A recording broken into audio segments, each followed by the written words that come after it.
Hey guys, it's Raven. So I just saw the Bleacher Report's top 10 or top 100 list of all time, and it got a bunch of stuff wrong, especially with Kobe being literally at number 11 and you put Steph Curry in front of him.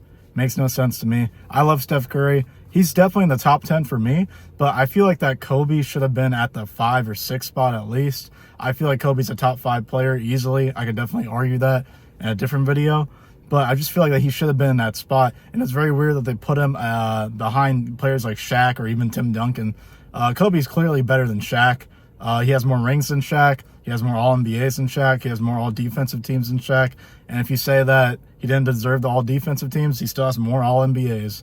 So he has way more All-NBAs than Shaq ever had. He's done way better since they split up. Like, if you look at when Kobe and Shaq split up, Kobe did so much better in his career afterwards than Shaq ever did. Shaq won one title with Dwayne Wade. He averaged 13 points in the finals, in the 06 finals. And Kobe just outperformed him in every category. If you look at from when they left each other in 04. Kobe got 2 rings. Kobe went to 3 straight finals.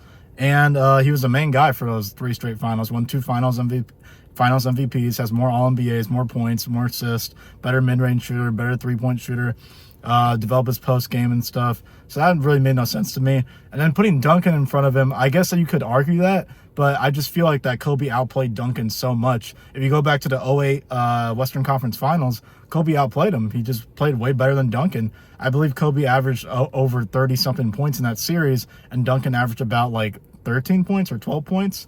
I'm not too sure, but I remember the statistics for that series was very out of the water. Kobe clearly outplayed Duncan, and Kobe always torched the Spurs in 2000 or in 2001 when they swept the Spurs. He played amazing in that Western Conference Finals. He would have won Western Conference Finals MVP if it existed. Kobe would have like 4 or 5 of those awards. Now, but yeah, just getting into things like that with how is Duncan and Shaq above Kobe when he's done more than they have? Like, it just doesn't make any sense. Like, at the Duncan thing, I can at least argue with you on, but with Shaq, Kobe's better than Shaq. We've been knowing this. He proved this from when they departed from each other. He's better than Shaq.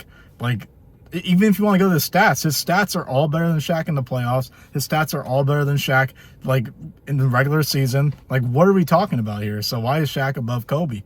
And just even the whole metric of, or that, I get their criteria. I get what they're doing. They're more taking, like, just straight up, like, stats and, like, everything else, like MVPs, all that stuff into consideration and taking the names away from it.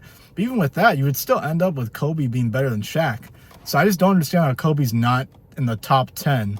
It makes no sense to me how Kobe's not a top 10 all-time player, especially with what he did in the Western Conference. You got to remember, guys, he went through 08, 09, and 10. Those 3 straight finals runs, he went through 50-win teams in every round. He's played the most 50-win teams, more than Jordan and fucking LeBron. Like, he's played more 50-win teams than them combined. Like, Kobe played the toughest comp. And even on, like, today, on Gilbert Arenas' podcast, like Gil's Arena, he was saying how difficult it was for Kobe to score 81, 62 and 3/4. How difficult was it for him to average 35.4 points per game in the 06 season. Like, because it was difficult. That was the hardest era for defense, was the 2000s. And he averaged 35 points in an era where most teams would even score 95 to 100 points. So he's scoring over a third of the team's points every night. And it was just it's really crazy to put a guy like that did so much, that went on a havoc that year, you know, in a position that's not in the top 10 of all time. I love Steph Curry. He should be in there too. But it's just pretty crazy, the disrespect that they're doing to the Mamba. Like, it's fucking insane. And even when I think about things like, just like Kobe's defense too, like, he was a great on-ball defender. I know everybody's getting on me on how he's like, oh, he didn't deserve the defensive teams. Yeah, he still deserved them. Fuck you guys. I don't give a shit what you guys say. But he still deserved those all defensive teams. Even if you take a few of those away, he still has more than LeBron. He still has more than a lot of, like, other superstar players, like Carmelo Anthony, or even like AI, like Ray Allen, Tracy McGrady. He's better than all those people. We all know that. But Dwayne Wade, he's better than Dwayne Wade. We all know that too. But yeah, it's just crazy. Like, the disrespect for Kobe gets to a limit. And yeah, that limit is starting to get really pushed nowadays. So I mean, that list is pretty crazy. I think they had some other nods, like Dirk being above, or not Dirk, Jokic being above Dirk. there was like a few nods, and it's just crazy. Like, I think Gilbert Arenas was talking about this. Like, what's the criteria? Because at first you had rings on there, but then why is Scottie Pippen not in the top 30? So and then you had like Wilt Chamberlain wasn't in there at first, and then like years ago, and then now he's in there. But you said rings matter, and Bill's above Wilt, but before Wilt was above Bill. So it's just really weird, like the criteria that they're going off of. I don't really understand it, but I can't really fault them for the list because everybody has their own opinions. And it seems that the media opinion of Kobe is what led to so much of the hate and negativity that Kobe got for his career.